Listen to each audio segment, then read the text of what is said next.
Good morning, everybody. Happy Tuesday. I got a wave from Bennett, which I appreciate. I have to do this every time. I've been doing this webinar for a while. I still have to ask everyone to say hi when I say hi, like actually interact like we're human beings. If you could do me a favor, as always, if you are in any way, shape, or form decent, i.e., you have clothing on, and you are not putting yourself in some kind of safety hazard, because you're driving a vehicle. If you would turn your camera on, that would be amazing. As always, it's far more fun for me when I can actually see who I'm talking to, and I think it's better for everybody else also. So it is greatly, greatly appreciated. Before we kick off, and I'm just going to prep this with this would be an interaction part, so you can all get prepared to actually speak. I would love to hear from a couple people who were on the last three webinars that we did around AI. Like, what have you actually done with the content that you learned over that 3 week period? Give me some. Well, we're going to open it up to two things. One, tell me something good, because it's always fun to start with that. So if you got something to celebrate, a win in the last week that you want to share, you can unmute and do that. And I'd also love to hear, what have you actually done with the information that you learned over the last 3 weeks? And don't make it awkward, because I'll pick on someone if I have to.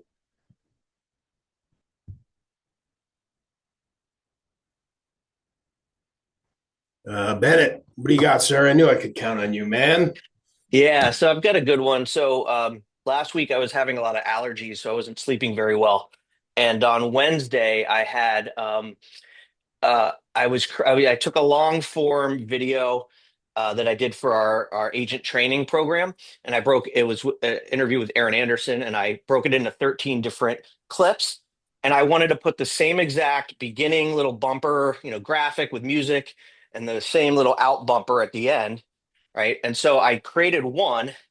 And then I asked the AI, I said, can you put the exact same beginning, the exact same end, and also the music in the middle underneath the voices? So, like, it comes in loud and then it ducks under.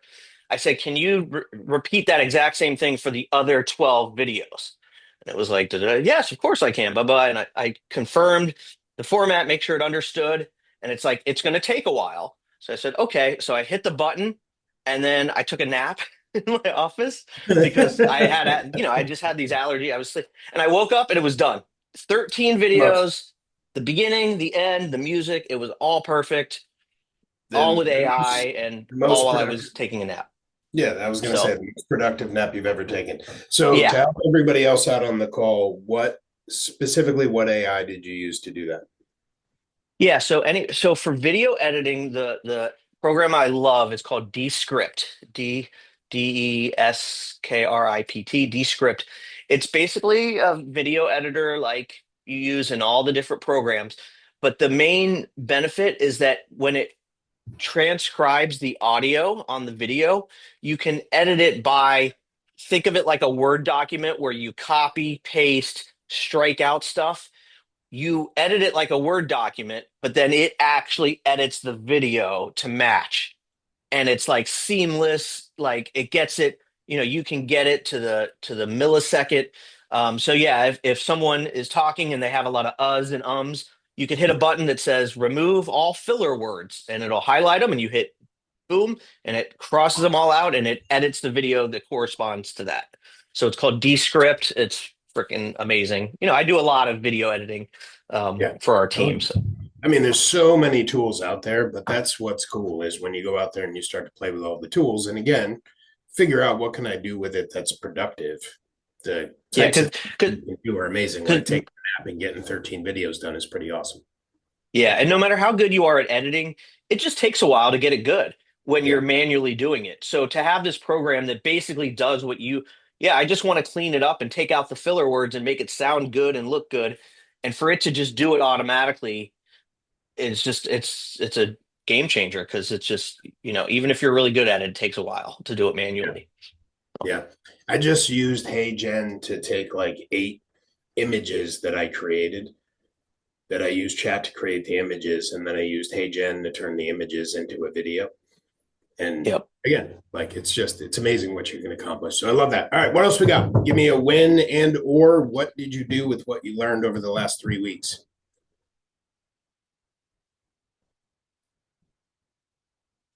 Y'all are killing me today. All right. I'll I'm give going to keep you rolling. I'll Okay. give you a win. All right. Thank you. All right. It's a crazy win, but I got my birdies a new cage. Oh, there you go. I know how you love your birdies. I love my babies. So Yeah, yeah. you've been a long time viewer, and for a while the birds weren't within camera view, but I heard the chirping when you would talk. Yep. Yeah, Yeah. Yeah. Love them. love it. Well, good for you and good for the birds. That's Thank awesome. you. Um, so here's what I'm going to say before we dive into today's topic, because it is not AI today. I cannot say it enough. I know I beat the drum like crazy over the last three calls, but I do genuinely think AI is changing the game for real estate and not in a bad way. But you got to get on board, right? You got to, again, I kept saying it over and over again. I don't believe that AI is going to replace the real estate agent. I do believe the agent who uses AI is going to put every other agent at a massive disadvantage. So you got to get on board at the absolute least. You've got to lean into the search side of things to make sure that when people are searching for a real estate agent to buy or sell a home in a certain area, that you're going to show up in these AI models. Because again, even if they're Googling, which today is sort of the old school way to do it, most of them aren't scrolling past the AI answer that they're getting, which is Gemini. So if you're not recognized on Gemini, you're not going to pop up. And I'm starting to hear story after story after story of people who are going, oh my gosh, I got a listing appointment from somebody who asked ChatGPT who's the best person to sell a home in this area. Like I've got multiple examples of it at this point where you don't have to go that far back to when, if you said that, people would be like, that's not a thing. Like it's a thing and it's going to become more of a thing. So at the very, very least, just take those simple things that we gave you in the first session, maximize your Google business page, maximize your reviews. I gave you a really simple strategy to do that. Again, we generated probably 800 reviews with a small group in the office in an hour, right?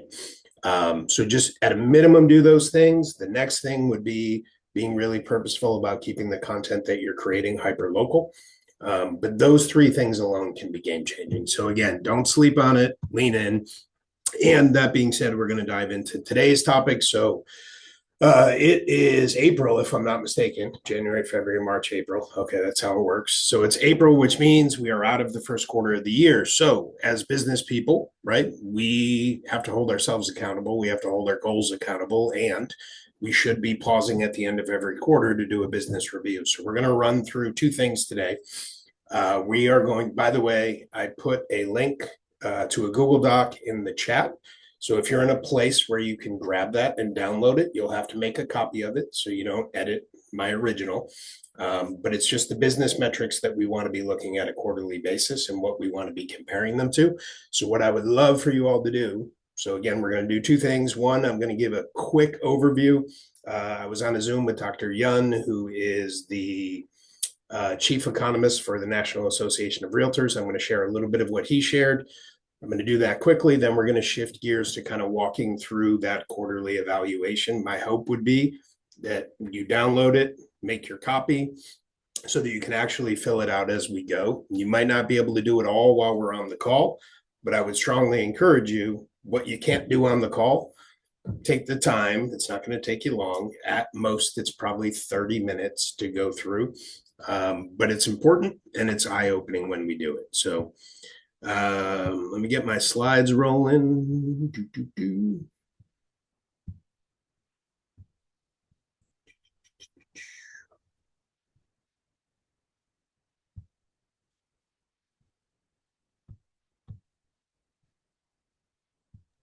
Hey Matt, Yes. where in the chat is that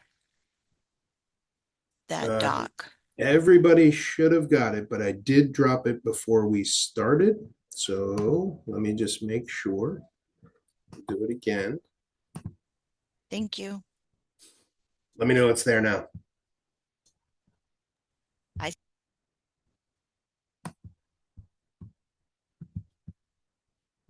You see it?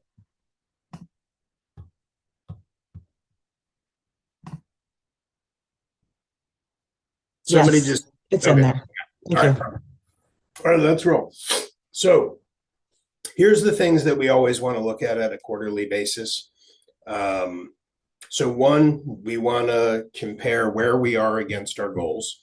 We want to compare where we are against our previous performance for the same time frame, right? This is really what we should do with any business that we're running. And we want to compare where we are against the market, right? Each one serves a little bit of a different purpose. So we want to compare where we are against our goals, right? It's kind of self-explanatory. I think we want to find out, are we on track? Are we ahead or are we behind? Right? That tells us whether or not the things we're doing are working and are we actually getting where we want to go, right? Do we have to make any adjustments? Do we have to make any pivots? Are there strategies that we're leaning into that we're not getting the results? Have we given those strategies enough time, energy to work, right? So we want to look at where we are compared to our goal. Are we on track? Are we ahead or are we behind? So that's more about, are the things that we plan to do to get where we want to go working? Number two, we want to compare against our previous performance in that time frame. That's really about, am I making progress? Right? One of the big mistakes we can make in business is we start to create stories. Right? So we might not feel great about what we're doing in the first quarter, and then we actually go back and look and realize we're up by 50%. So maybe I'm not on track for my goal, because maybe I had a very lofty goal, yet I'm actually making progress, which means I'm moving in the right direction, right? So I think both of those things are important, because if all we do is look at where am I and what was my goal, sometimes that can leave us feeling defeated, right? And one of the things we always have to remember is, right, it's a book that I talk about a lot, The Dip. Everything that we do, there's a period of time where it's all input and no output, right? It takes time for the thing to start working. So oftentimes, end of the year, we set some monstrous goal. And we set that goal in December, which, by the way, we shouldn't be setting goals in December, right? We should really be setting goals at the beginning of the last quarter, end of the first quarter for the following year, because the work we do in that last quarter is going to feed our first quarter. And yet, oftentimes we're setting a goal at the end of the year. It's a massive leap forward. And we get to January. If our expectation is that I've been operating like a 3 unit per month agent, but my goal is now 6 per month, but in December I was still behaving like a 3 unit per month agent, the odds that I'm going to double that in 30 days aren't likely. It's possible. It's just unlikely, right? Because it takes time for the activities to produce results. So again, we want to compare, where are we compared to the goal? And then where are we compared to that period last year? That shows us, are we making progress? Number three is against the market. We want to compare ourselves against the market. I feel like of the three, this is the least important, yet I still think it's important. We want to compare ourselves to the market because we want to understand, are we beating the market, riding the market, or trailing the market? We all need to strive to be beating the market at any given time. And the main reason for that, because I say it all the time, anyone who's been around me long enough has heard me say it 1,000 times, and that's, there's the market and our market, and we decide which one we participate in, right? Just because the market's down doesn't mean your business has to be down. Yet, it's important to compare so that we understand where we are. Because the reality is, if we're riding the market and we're feeling really good about it, what we have to understand is, if the market's up 20% and we're up 20%, that means it is highly likely, if the market dipped by 10% or 20%, we're going to dip at the same rate, right? So that's why we want to start separating ourselves from the herd. And that's why it's important as a third metric to compare where we are to where the market is. So let's talk about the market really quickly. We're not going to spend a ton of time on this because I think it's more important to look closely at our business and think of it like a funnel. You want to understand what's happening on a global level. Then more importantly, you want to know what's happening in your local market. And then most importantly, you want to know what's actually happening in your business, because real estate is so hyper local. However, understanding what's happening on a national level helps us understand either A, what is happening, or B, what might be coming. In our case, it's most often what might be coming, right? Because in New England, we tend to be late to the party and we tend not to party as hard. So we tend not to boom as big and we don't crash as hard. And everything typically happens in another market before it happens here. So when you pay attention to what we call those windshield markets, the places where it happens first, it's generally going to give you a sense of what you can expect to see here on some level in the next 18 to 24 months is the pattern that seems to be pretty accurate. So existing home sales, this is what it looks like. I think all of us know the last 3 years are the least amount of real estate transactions that have taken place over a 3-year period in recorded history, period. Now, the upside of that, in my opinion, is, right, real estate is like seasons. They come and go. Everybody who is here right now is somewhere close to spring. I don't know what spring's going to look like, and I don't actually know when it's going to show up. I think anybody who says they do is probably selling something, right? You can give an opinion, a thought, an idea, but there's enough variables happening right now that we don't really know. But the general consensus is we are close, right? There's not a lot of predictions out there, if any, that there's going to be any significant downcline, although we have some risk based on things that are happening globally that could negatively impact it. Now, so that's units. If you shift over to volume, obviously we know we've had massive increases in home prices, median home values in the United States, and that has led to. Did I just stop sharing? You guys still see my slides? Yes. You do. All right, hold on. I gotta switch. I'm usually on multiple screens. I'm on one today.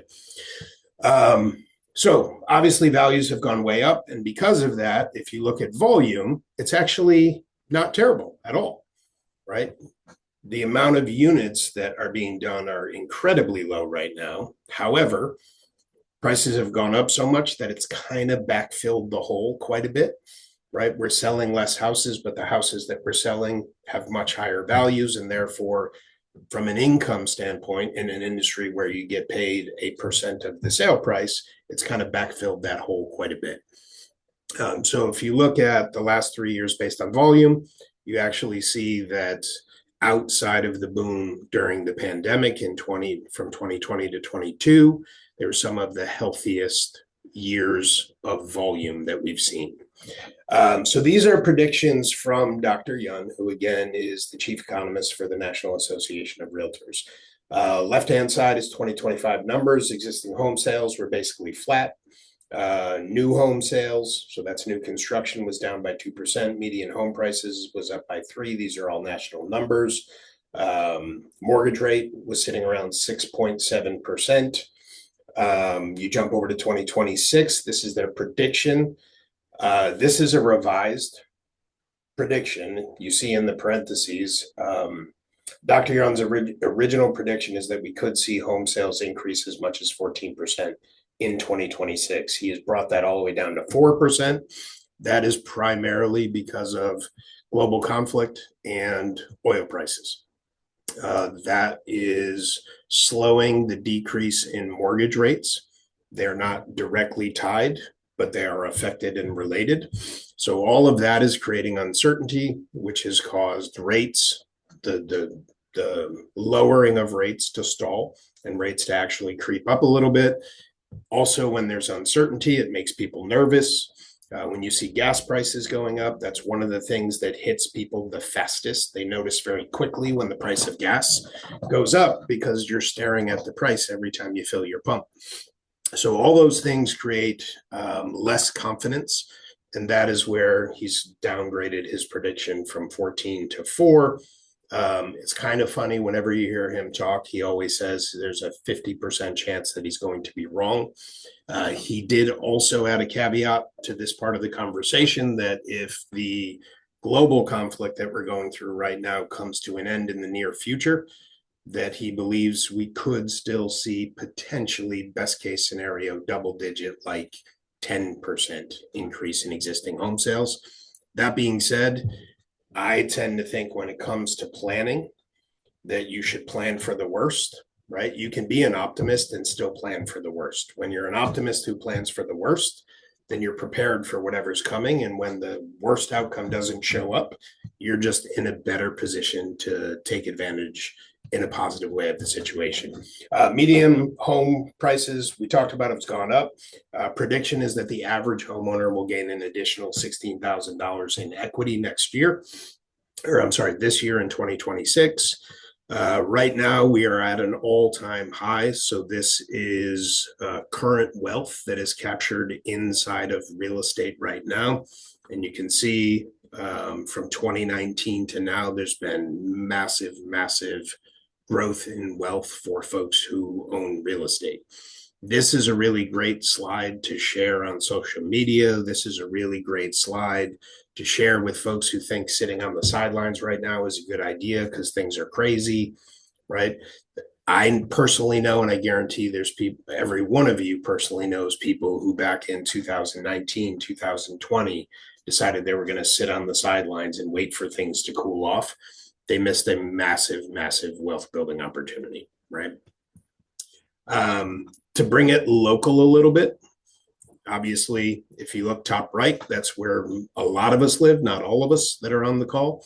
But if you look in the New England area, you can see increase in prices. Most of the country, Midwest and New England right now are still leading the way in home appreciation. And that is largely because we still have the lowest inventories in the country. So where a lot of the inventories have stabilized, right? Inventories are increasing, days on market are increasing, all those things in many parts of the country. We're not seeing that on a big scale yet. And again, it's always good to see what's happening elsewhere because that is generally what is coming to those areas just later in the game, right? For New England, it typically seems to be 18 to 24 months later that we see that. Mortgage rates.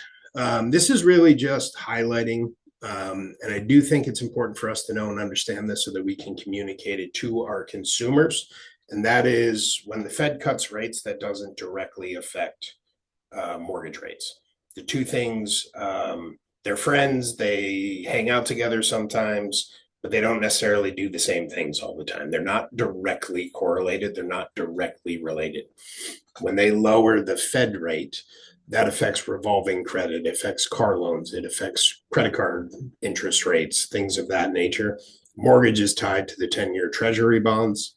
So again, this is sort of a history of how they hang out together, but they don't necessarily always do the same thing, right? So a lot of people think the minute the Fed cuts, you're going to see mortgage rates drop.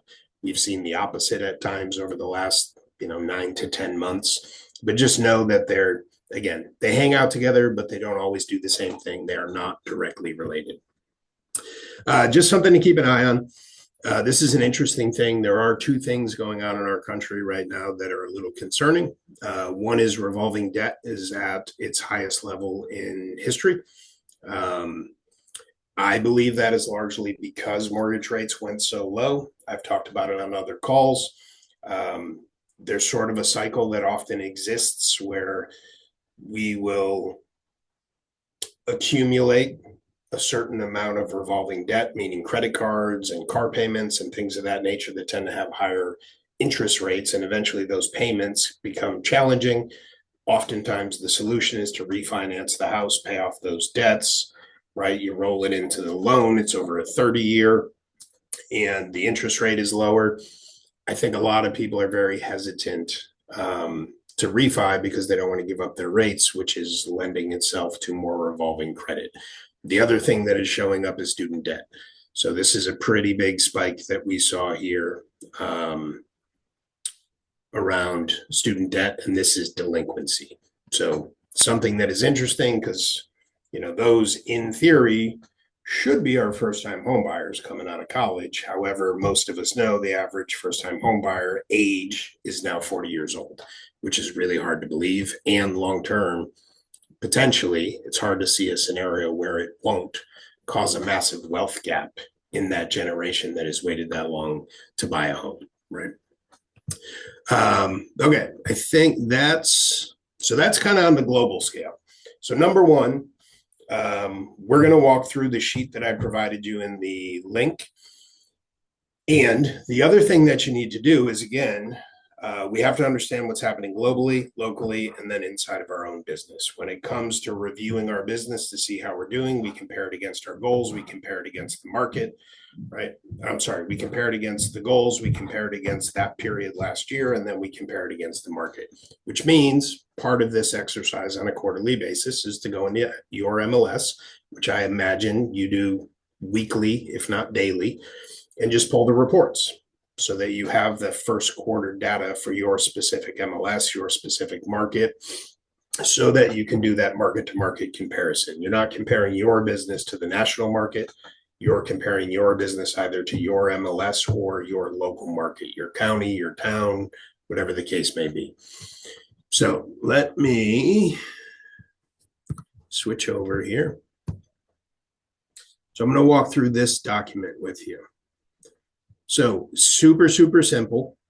And we should have access to all of this information. So part of going through this exercise, if you have a hard time answering any of the questions, then that means I'm missing a tool or a system, right? Why do I not have easy access to that information? If we're running our business like a business, these are all metrics that we're not necessarily going to know off the top of our heads. Some of us may, some of us may not, but we all should know where to go to get them. And we all should have a place to go to get them. So if you have trouble answering any of them because you don't know the answer and you don't know where to go to get the answer, that is fine. That's just a note that you're going to make at the end of this exercise to say, okay, this is a hole in my tools or my systems that I need to go solve for, right? And there's nothing on here that there isn't an easy solution for. So number one, as you're filling this out on a quarterly basis, you just circle whatever quarter it is that you're actually reviewing. Your Q1, Q2, Q3. We're in Q1, so we're only going to focus on Q1. Now, if you were doing this in Q2 or Q3, there's going to be an extra step because you're going to compare your Q2 to Q2 of last year, but you're also going to compare your year to date to your year to date last year, right? So when we get into the end of the second quarter, yes, you're going to compare second quarter to second quarter, but you're also going to compare first and second quarter to first and second quarter. But we're at the end of the first quarter, so that's all we need to look at. So first, you look at your production numbers. So what were your closed sales units first quarter of last year, 2025 and 2026? Closed volume for 2025, 2026. Listings taken, right? What were they first quarter last year? What are they for first quarter this year? Listing sold units, same thing. Listing sold volume, same thing. Buy side sales units, same thing. 2025 first quarter compared to 2026. Your buyer sales volume, right? Then we're going to look at closed GCI for each quarter.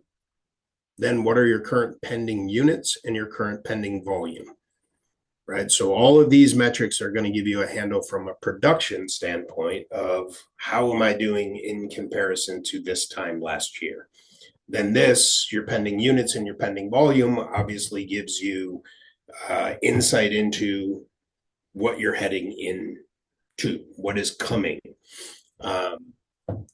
I would argue the thing to focus the most on in your business is your pendings, right? When I was actively selling, I had a very small team.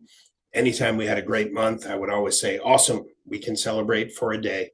We can celebrate for 2 days if that's your personality. What we need to focus on is our pendings, because what's in our pipeline is what tells us that we either can or cannot celebrate next month, right? So that kind of gives you your windshield. Then based on that, are you on track for your annual goal, right? I would imagine everybody on this call has a units goal. Well, let me not make any assumptions. The 3 goals every one of us should have within our real estate sales business would be a unit goal, a volume goal, and a profit goal. And I'm sure nobody on this call who knows me is going to be surprised. The profit goal in my mind is the most important of those 3, right? However, it's the last domino, right? So we have to have goals around those first dominoes as well. So that's units, that's volume, and it's net profit. So that's all your production metrics. Then you're going to go down to your profit metrics.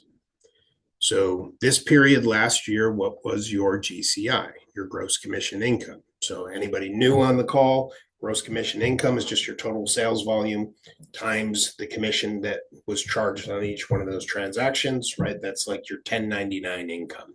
By the way, that is not your income, that is your revenue, right? One of the big issues within our industry is, for some reason, for 100 years, they've allowed us to act, behave, and talk as if GCI is our income. GCI is not our income, it is our revenue.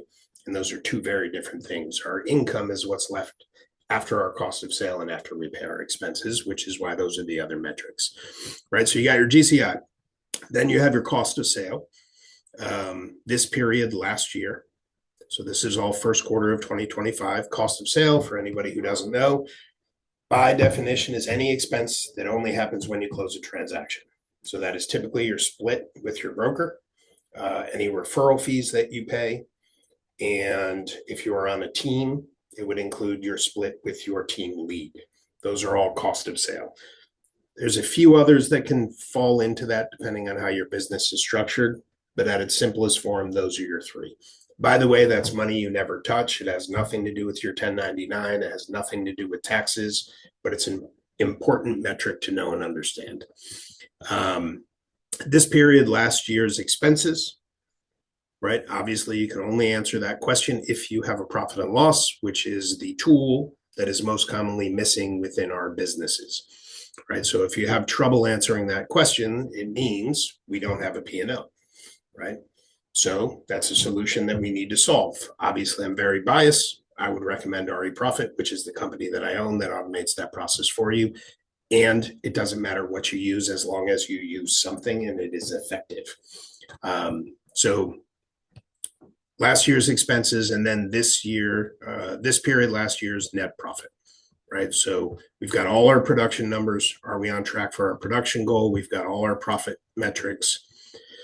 And then we're just repeating the same thing. So this is, well, before that, we break it down into percentages. For those of you who don't like math, this might be the point at which I'm starting to lose you. There's a couple of things I would say there. Number one, for those people who do know me and make fun of me because I like spreadsheets and people call me Rain Man and all these things and say I'm a numbers guy, that is 100% learned behavior, right? Somebody taught me early that numbers are the language of business, and if you don't understand business math, you're going to struggle in business. So I just learned, but it's not my nature. It's all learned behavior. But some of these metrics are really important when you can understand things as a percent. So the other thing would be your cost of sale as a percent of GCI. So all you're doing there is you're taking your cost of sale from above and you're dividing it by your total GCI. And that's going to give you your cost of sale as a percent of GCI. That's a great number to know, especially in a capped system, right? Because you may be on a 70-30 in your office, you may be on an 80-20 in your office, but if you're in a capped system and you produce past the amount of volume that it takes to be able to cap, your percentage every time you do a deal is going down as a percent of your GCI. So it's good to know that metric. The other reason it's really good to know these percentages is it allows you to forecast better. So what are my expenses as a percent of GCI? Somebody unmute for me real quick. If you look at these three metrics, cost of sale as a percent of GCI, expenses as a percent of GCI, and net profit as a percent of GCI. We have a model in the Millionaire Real Estate Agent that tells us what those percentages should be for all three of these. Somebody unmute and tell me what those percentages are.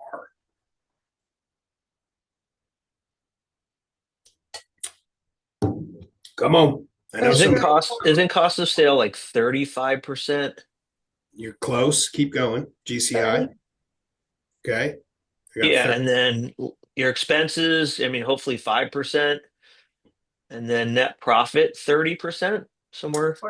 So we're bouncing around the arena. So it's Okay. It's a 30-30-40 model.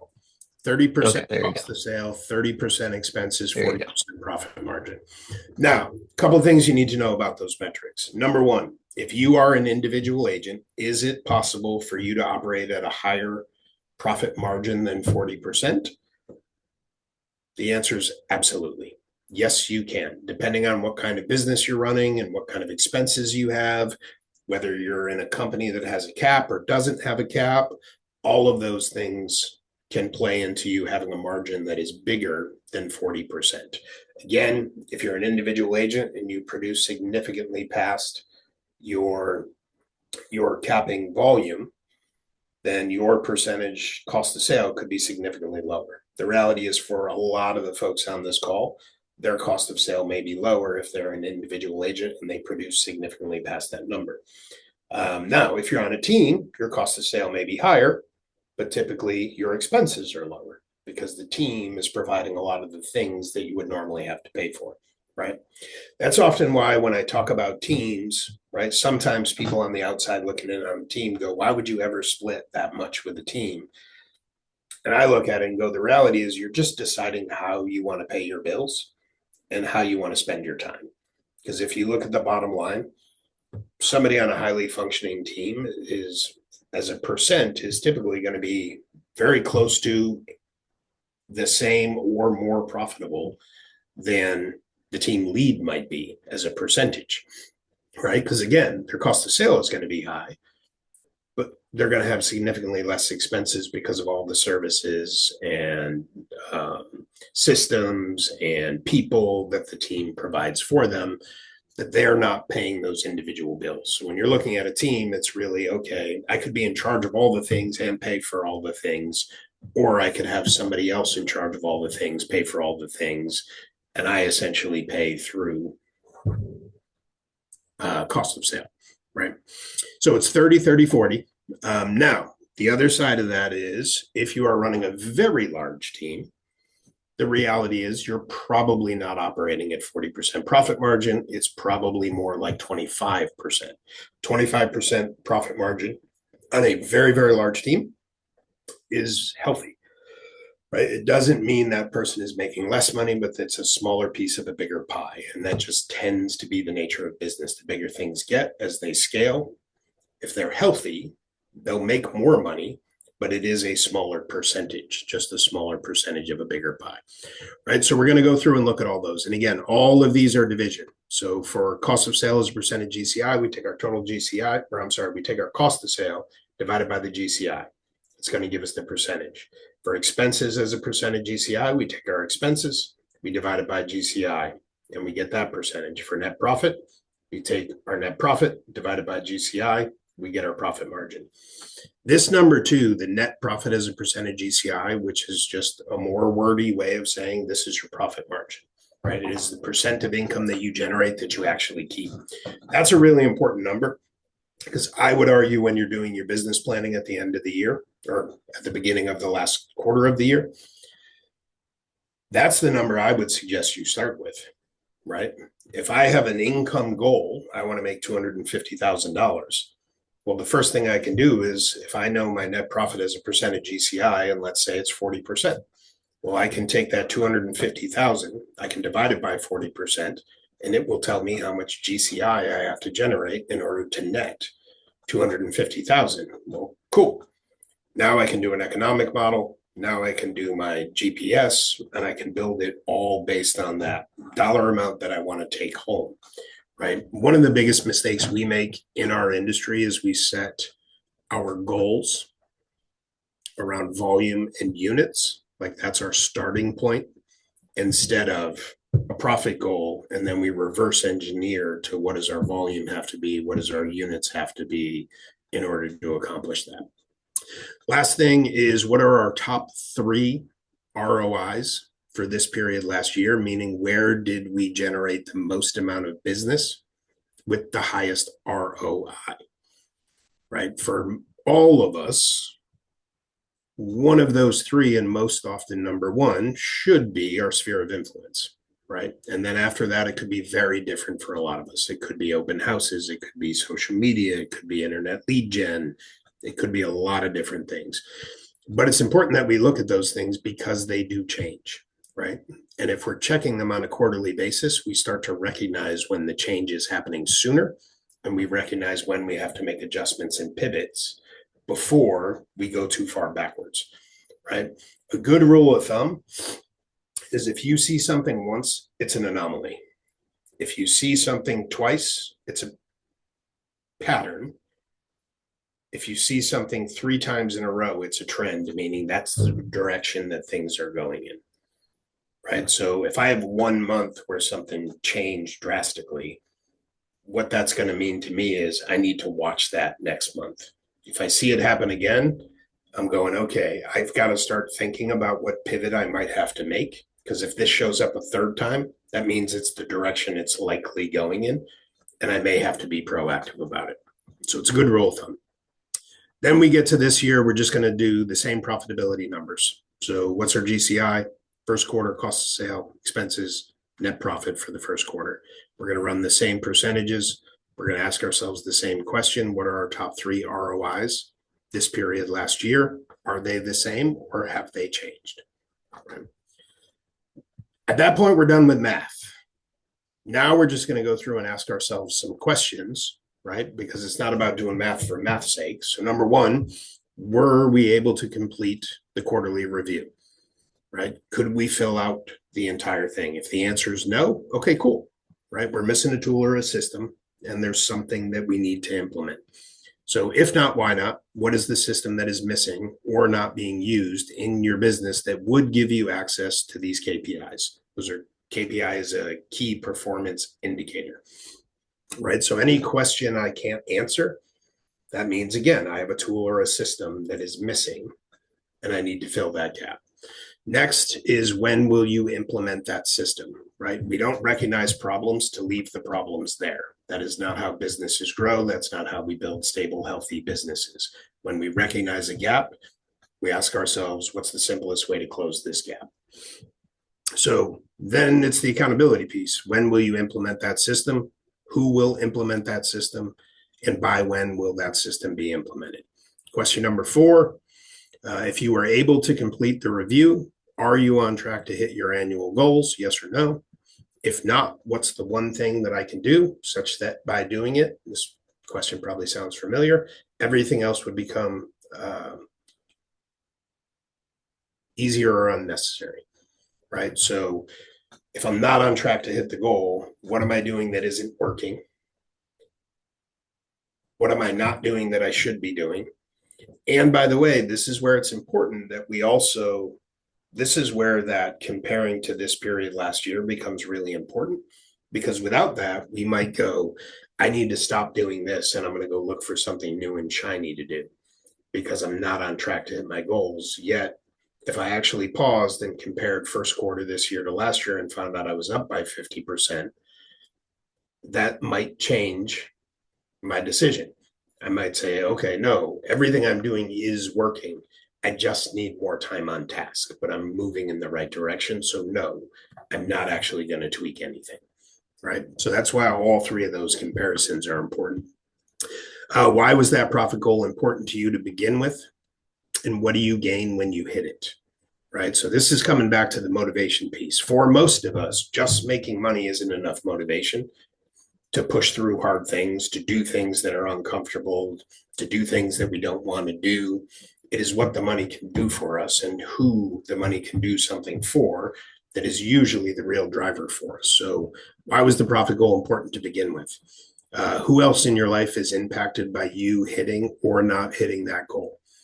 Right. I remember years back when my girls were really, really young, I told them that I wanted to bring them to Disney, right? We had not been to Disney yet. They were old enough, like just at the right age where they would really enjoy it. But I said, the only way we're going to Disney is if I can pay cash for it before we go. And in order to do that, this is what daddy has to do every day at work. So every day when I'm done reading your book at night, I want you to ask me, did you do this thing at work today? Because you're going to hold me accountable to making sure that we get to go to Disney. Right? The reason I did that is I wanted the opportunity to create that memory with my kids.